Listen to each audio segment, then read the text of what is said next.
On Friday's PBS NewsHour, New York Times columnist David Brooks argued that if the $3.5 trillion reconciliation bill passes, it will increase demand, and because the supply chain problems are due to demand outpacing supply, there is a risk that the reconciliation bill will create even more inflation. Brooks said the economic problems are a pretty significant headache for Biden. He added, "The worrying thing for me is the inflation rate is much higher than many economists said. And it's in real estate. Its rental is going up. Housing costs are just skyrocketing. And when you have rents going up and you have wages going up as fast as they are, then that leads to long-term inflation. And the worry, for me, this whole supply chain problem is caused by supply and demand. There's incredible amounts of demand, because people were locked down for a year and a half, and there's not so much supply because the factories were shut and the ports were shut.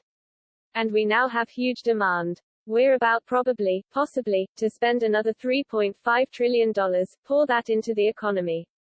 That's going to further increase demand and possibly further increase inflationary pressures.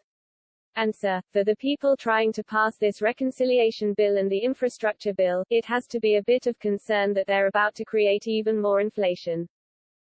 And sir, I'm not sure Biden is to blame, but it does have some policy effects on how we talk about these gigantic bills."